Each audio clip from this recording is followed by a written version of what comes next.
Valéria, tá contigo. 3 minutos, né? Agora. Então, eu tenho quase certeza que a maior parte do público que nos ouve agora é de mulheres. A gente sabe disso, né, pastor César? Que a maior parte do público que nos ouve agora é de mulheres. E eu falei que eu queria retomar sobre a mulher samaritana. Usando a nomenclatura que me cabe, que é o feminismo, né? Esse conjunto de ideias de igualdade da mulher, da promoção de direitos, eu vou voltar a Jesus Cristo. Vou voltar a Jesus Cristo ali na beira do poço, quando ele encontra aquela mulher tirando água. E Jesus Cristo, que não podia falar com ela, fala com aquela mulher. Ele ignora o fato dela ser uma samaritana e ele dialoga com ela, o que era expressamente proibido na lei judaica. Mais do que falar com ela, ele pede água. Bem, ele não tinha os utensílios, os discípulos tinham ido até a cidade para buscar alimentos, não é isso? Ele não tinha os utensílios. E a mulher também se choca, ela leva um susto. Mas aonde é que o senhor vai beber água? Porque tocar no objeto daquela mulher tornava um judeu impuro. Jesus Cristo transgride ali a segunda regra, porque ele toca no objeto. Ele diz que ele pode beber água da cuia dela. Ele diz que ele pode beber água da cuia dela. E aí esse texto, de fato, me emociona, porque ele segue ainda e começam ali um diálogo, né? Esse diálogo que começa com ele pedindo água, ele vai avançando a ponto de perguntar para ela, cadê o marido dela? Né? E aí ela fala que ela não tem marido, que ela já teve alguns maridos e Jesus fala, e o que tens agora não é teu. Olha só, é curioso o que a igreja ensina pra gente, porque fizeram a gente entender que a mulher samaritana sempre foi uma mulher envolvida em erro, em pecado. Promíscua. E não é isso, porque aqueles maridos não haviam repudiado aquela mulher. Eu tenho pra mim que aquela mulher era incrível. Ela era uma mulher incrível, porque os homens não conseguiram repudiá-la. Mais do que isso, aí a gente tem pra mim o que é fenomenal nesse texto. Jesus Cristo se declara pela primeira vez dizendo que ele é o Filho de Deus. Ele se declara. Jesus Cristo põe a mulher numa posição muito especial. E esse é o feminismo que eu estou defendendo. De que, assim como Jesus, as mulheres precisam ocupar uma posição muito especial. E foram as mulheres que acompanharam Jesus, eu não sei, eu tenho agora 0 minutos. E aí eu vou fechar só dizendo, posso fechar só mais uma coisinha? Bem rápido. Fica à vontade. Bem rapidinho mesmo, que no Brasil nós temos 104 milhões de mulheres. 104 milhões de mulheres. E uma pesquisa realizada por um observatório aponta que cerca de 3 milhões de pessoas no Brasil, aproximadamente 2% da população, se consideram pessoas transgêneros ou não binárias. Logo, a minha briga, professor, está aqui, em 104 milhões de mulheres. Esse é o número que me importa. Ok, Tassos. A história da mulher samaritana é muito bela. De fato, Jesus, ela emancipa a mulher. Isso prova 2 coisas. Que quem emancipa a mulher é o cristianismo, e a segunda prova é que foi o homem que emancipou os direitos das mulheres. Jesus é um homem. E também isso ocorre até mesmo na questão do sufrágio, que a professora alegou. Celina Guimarães teve a lei votada, foi 25 de outubro, de 1927. Celina Guimarães teve a lei aprovada e logo após pôde votar. Foi um homem que fez isso. E, aliás, não era uma vontade muito grande das mulheres, e eu digo isso pelo fato, já que 1 ano depois da aprovação da lei do sufrágio, independentemente do sexo, apenas 10% das mulheres se alistaram. Isso é um fato. Então, todos nós estamos de acordo aqui que o cristianismo enaltece a mulher e que o homem é responsável pela emancipação dos direitos das mulheres. Mas eu preciso saber, professora, a sua postura, a sua definição de feminismo é real, é importante, mas eu preciso saber, para saber se essa definição é compatível ou não com o cristianismo, porque o feminismo defende o aborto. Então, deixa eu lhe perguntar, a senhora defende o aborto ou não? Já posso responder? Não, assim, Ele tem mais 2 você tem 1 minutos. minuto e 50. Você quer Não, eu queria fecha saber. a sua ideia e depois, eu preciso saber, a senhora defende ou não o aborto? Isso é importante. Porque se a senhora disser, eu defendo o aborto, eu vou dizer 50% pelo menos dos bebês intrauterinos que o feminista está defendendo, cujo assassinato o feminista está defendendo, são mulheres. Como é que pode chamar feminismo? Se a senhora defende a ideologia de gênero, eu tenho que deixar claro. Se defende a ideologia de gênero, a pessoa defendida não mais existe, porque pode ser qualquer pessoa, pode ser o homem. O macho vai ser defendida pelo feminismo. Então, feminismo pressupõe, não é o que eu sinto, o que eu quero, o que eu gostaria que fosse. O que pressupõe uma etimologia que está no seio da palavra. O nome é fêmea, que vem de femine, que é fêmea. Então, se nós não sabemos mais o que é uma mulher, se o feminismo não mais deixa claro que a ideologia de gênero acaba com a mulher, acabando com seus concursos de beleza, seus esportes femininos, suas posições, já que um homem pode ocupar, sob o guarda-chuva de defesa da mulher, qualquer espaço que seria da mulher, esse movimento é contra a mulher, não é a favor. Então nós temos que deixar bastante claro esses 2 pilares para que possamos ir adiante na argumentação. Do contrário, o que nós temos aqui é um movimento, conforme eu disse, que é opressor, escravizador da mulher. Quem liberta é o cristianismo, foi o que a senhora provou com a história de Jesus, da mulher samaritana. O feminismo não. O feminismo trata a mulher como se fosse uma comunidade de insetos, tenta submetê-las.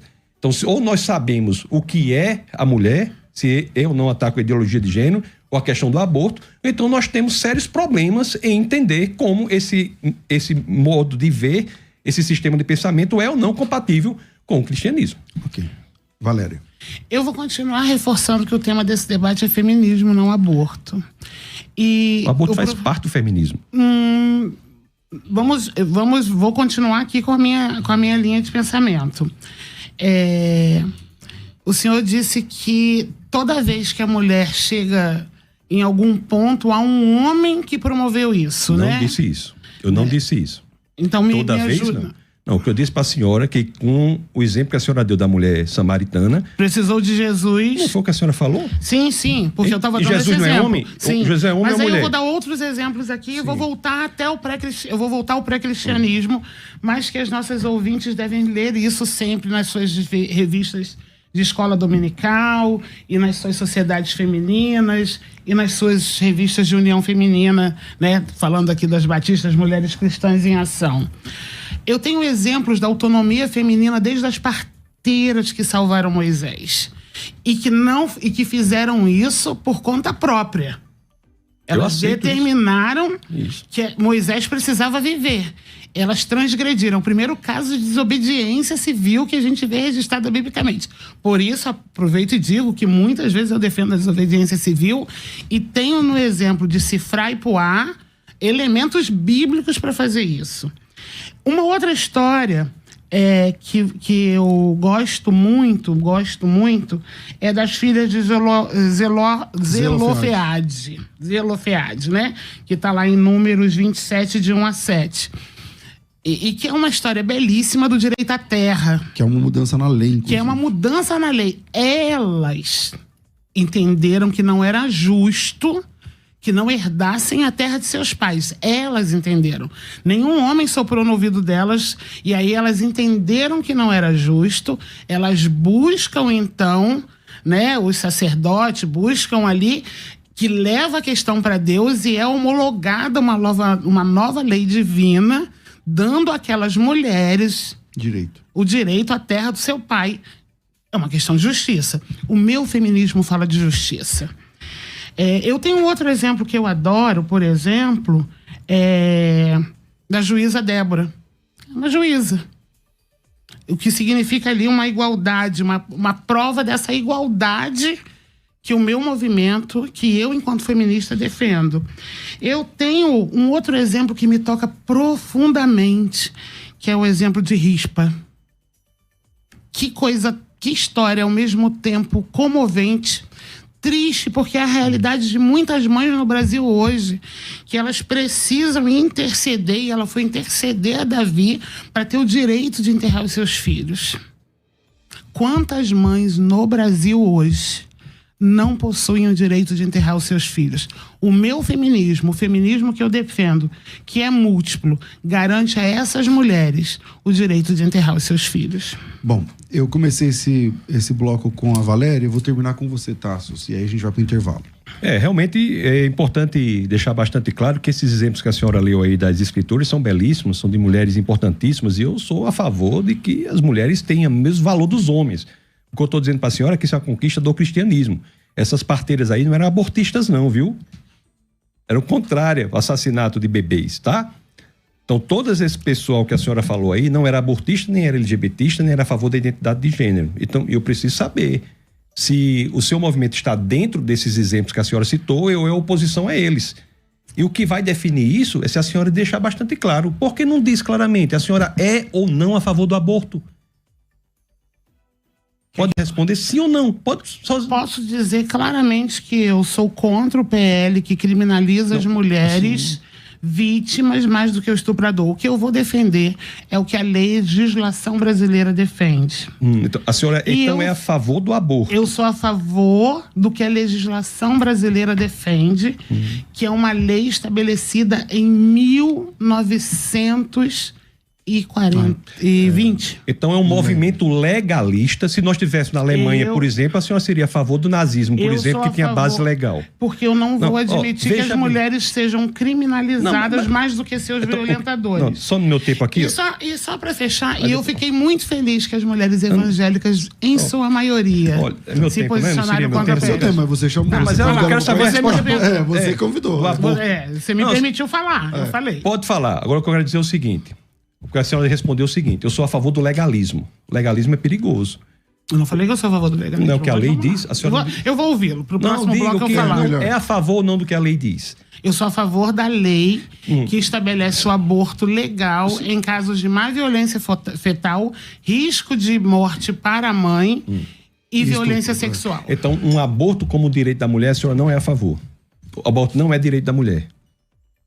Ele é um direito nos casos que já são... Nesses casos, unicamente. Que são estabelecidos. Então, o cristianismo, com base no que nós vemos, no que a senhora estabeleceu aí, é um cristianismo que, de fato, enaltece a mulher, é contra o aborto, é a favor da vida do bebê intrauterino, que não tem nada a ver com a situação da mãe. A defender que, mesmo no caso da lei, as crianças possam ser assassinadas no ventre, porque a lei diz... é fazer de sua base moral um elemento da legalidade e não das escrituras bíblicas.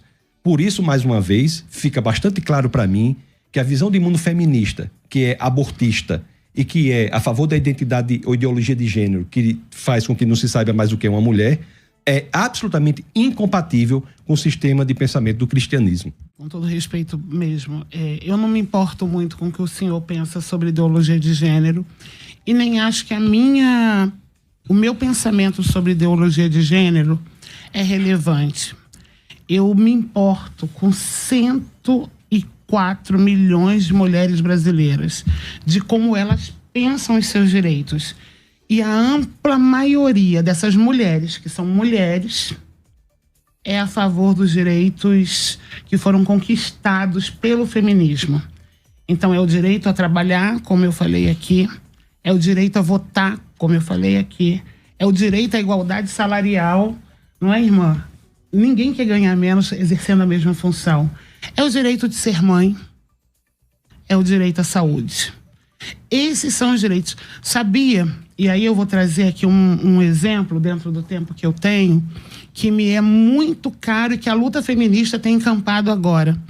Mulheres negras, como eu, uma pesquisa realizada pela Fiocruz provou que mulheres negras parturientes recebem menos anestesia na hora do parto, porque há no imaginário que mulheres negras são fortes o suficiente, lapidadas para o trabalho, lapidadas para, enfim, para a força, e elas recebem menos anestesia que mulheres brancas durante o parto.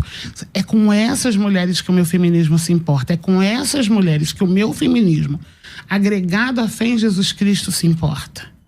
Porque é inadmissível É inadmissível que mulheres negras recebam menos anestesia na hora do parto, que é o momento mais sublime. Eu sou mãe de 2. É o momento mais sublime que uma mulher pode ter, é quando ela vê essa vida explodindo de dentro dela. E elas recebem menos anestesia. Então, meu feminismo está numa luta ferrenha para que mulheres negras recebam não a mesma quantidade de anestesia, recebam a quantidade de anestesia necessária para minimizar o sofrimento que passam.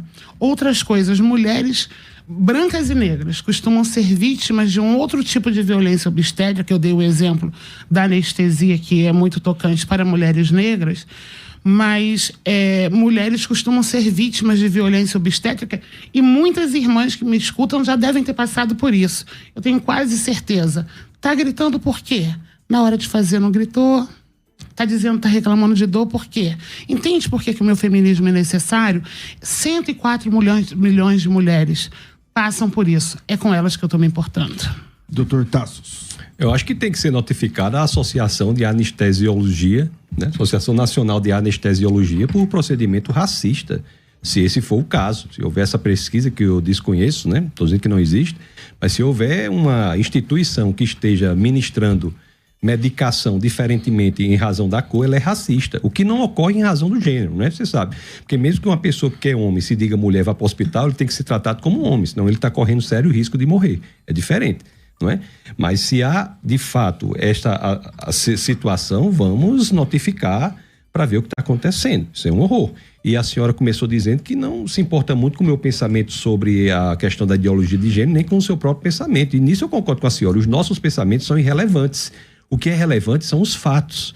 Porque as mulheres, sejam elas inclusive negras ou de qualquer outra cor, nós somos um povo mestiço, a nossa mestiçagem é um tratado de paz, atenção racial. Nós temos no Brasil pessoas de todas as cores e essa é a nossa grande beleza. Mulatos, mamelucos, cafusos, né? Essa é a nossa grande beleza. O negro é muito enaltecido, o mestiço, tudo aqui. Tanto assim que na Igreja Católica, por exemplo, você tem uma representação, várias representações de Maria, né? Que não era negra, mas tem várias representações de Maria e coube ao Brasil escolher uma negra para ser a padroeira nacional, que é Maria Aparecida, de uma forma clara, que não há um racismo assim tão estrutural como alguns dizem. Mas o que eu quero dizer é o seguinte, não é o que nós pensamos, é o que é. E, de fato, professora, se não houver no feminismo um posicionamento claro contra o aborto, matarão mulheres negras. Matarão mulheres negras, bebês intrauterinos negros. Se não houver um posicionamento claro, uma luta clara do feminismo contra a ideologia de gênero, que faz com que a gente não saiba mais quem são essas mulheres que tem que ser, que a senhora está dizendo que tem de ser defendidas, o movimento está morto, porque não tem mais a pessoa a ser defendida. Se qualquer pessoa pode ser mulher, como é que você vai saber quem é que vai ser defendido? Se qualquer um pode ser. O que está acontecendo é o contrário, as mulheres estão sendo atacadas por esse movimento. Eu já disse aqui, posições que eram para ser feitas por mulheres são ocupadas por homens. Concursos de beleza são homens que estão ganhando. Competições femininas estão acabando, tanto que tem alguns países que já estão vendo isso aí, que as competições femininas não têm mais a menor possibilidade, aceitando a ideologia de gênero, que já não estão mais permitindo que homens, como se diz hoje em dia, né, que é um pleonasmo, mas homens biológicos compitam. Por quê? Porque na competição as mulheres que têm que ter o seu espaço defendido são absolutamente aniquiladas, não conseguem competir com a força física de um homem. Então, nós temos que ter um movimento, sim, contra o movimento da ideologia de gênero, que ela é contrária ao feminismo. A Espanha está tendo ciência disso e está tentando ter uma reestruturação da defesa das mulheres. Sou a favor da defesa das mulheres. O que eu estou dizendo é que o feminismo as escraviza, não as defende. Meu tempo? Pode ser. Bem, se há defesa dos direitos das mulheres, o que eu quero deixar bem claro é que o movimento feminista foi fundamental para garantir esses movimentos. Nós não teríamos essas conquistas se dependêssemos única e exclusivamente dos homens. Da mesma forma, quando eu digo que as mulheres negras recebem menos anestesia no parto, já há um corte aí muito claro. Até onde eu sei, somente mulheres engravidam. e vão dar à luz, né? Então, isso não é uma possibilidade, a não ser que a pessoa tenha um útero, ela vai lá, ela engravida e ela dá à luz, e é essa mulher que dá à luz, que é a maioria das comunidades que a gente está falando aqui, de mulheres que não conseguem acessar sistemas de saúde pagos, né? E até em sistemas de saúde pagos, essa pesquisa da Fiocruz revelou que a dosagem é menor do que... Se mantém também essa ideia. Essa dosagem se mantém essa ideia de um corpo sempre feito para o trabalho, né? E a gente sabe que a nossa história repleta de miscigenação, de mamelucos, de cafusos, são histórias escoradas na violência que nós mulheres, sobretudo mulheres negras, sofremos desde a escravização. Nós fomos violentadas. Nós fomos violentadas pelo homem, pelo escravocrata. E há muitos registros históricos disso. Posso dar um outro exemplo daqui de São Paulo, belíssimo, que é a história de Luiz Gama, filho do dono da terra, com uma escrava, extremamente estudioso, privado de acessar as aulas na faculdade de Direito, assistia às aulas de uma janela do lado de fora e se tornou um brilhante defensor da causa negra, né, com seu diploma tardio reconhecido recentemente como advogado. Então, todas essas conquistas, inclusive dar um título póstumo a Luiz Gama, é uma conquista de movimentos feministas. E aí eu falei aqui do meu feminismo clássico, que obviamente se relaciona com o fato de eu ser uma mulher preta e sei o que passam as mulheres pretas. Eu sei o que passam as mulheres pretas porque eu estou dentro desse contingente. Se tenho privilégios, porque tive oportunidades por conta da minha formação, a sensibilidade que o cristianismo me traz, né, o reconhecimento do que Cristo quer que sejamos e de como a gente promove o reino dele, me faz sim saber do meu lugar de privilégio e reconhecer a dor e a angústia que muitas das nossas irmãs evangélicas estão passando, e eu vou me posicionar sempre contra qualquer forma de opressão. Qualquer coisa que oprima uma mulher, eu vou me posicionar de forma contrária. Tassos. Gostei muito da frase que a professora falou, fiquei quase que emocionado aqui, porque realmente mulheres são aquelas que potencialmente engravidam. É isso mesmo. O movimento tem que defender isso aí. Mulheres são as que engravidam. A senhora mantém isso aí. Não tem mulher que potencialmente não pode engravidar, né? Pode existir. Então, se o movimento defendesse isso, ainda poderia resistir em algum sentido, quando na realidade o movimento hoje não defende que mulheres são as que engravidam. Você vê todo momento as feministas no Congresso Nacional, em todos os lugares, dizendo que mulher é aquela que se autodefine como mulher, não a mulher é aquela que engravida. Tanto é assim que não querem mais nem chamar de mulher, querem chamar pessoas que engravidam, para dizer que homens podem também engravidar na perspectiva da ideologia de gênero que acaba com o feminismo. Então, como é que os fatos são? Quais são os fatos? Então é isso que nós temos que nos deter. Existe, infelizmente, um movimento perverso, inclusive de dizer que a miscigenação é fruto do estupro. Isso é falso.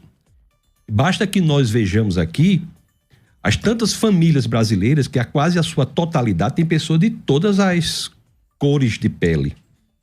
Dizer isso é dizer que essas pessoas que são casadas com pessoas de outra cor são estupradores? É isso? Num país estruturalmente racista, não há miscigenação. Se você pegar qualquer família, minha família tem gente de todas as cores. Imagino que a do pastor César também, mesmo na da senhora. Porque o Brasil é essa beleza da mestiçagem. E trazer uma justificativa para isso como do estupro é feroz. É gravíssimo. É chamar a sociedade brasileira de uma sociedade de estupradores. Pessoas são casadas com pessoas de outras cores. Nós tivemos aqui, já disse outro debate, negros das mais relevantes posições desde sempre. Nilo Peçanha foi presidente do Brasil em 1910. Quase 100 anos antes de Obama. Pelé é chamado Rei Pelé. Aí eu sempre digo, apesar de que a gente divide essa monarquia com Roberto Carlos, né? Que é um mestiço. Mas é chamado Rei Pelé. Patrono da literatura nacional é Machado de Assis, considerado negro. As Assembleias de Deus sempre tiveram mentores negros. A nossa miscigenação não tem nada a ver com estupro, até porque o estupro se dá no mesmo seio familiar, com pessoas que tendem a ser da mesma tonalidade na origem.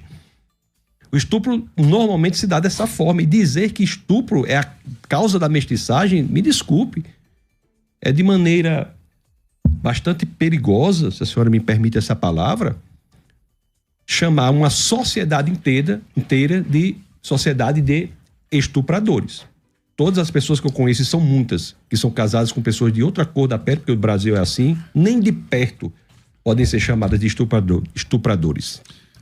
Valéria, tá contigo. Bem, eu não vou fazer recorte histórico, eu não estou falando do tempo presente, eu estou falando do tempo passado, mas eu quero trazer uma questão aqui para essa mesa. Né, que todas as vezes que eu debati sobre o feminismo aparece junto o texto de submissão.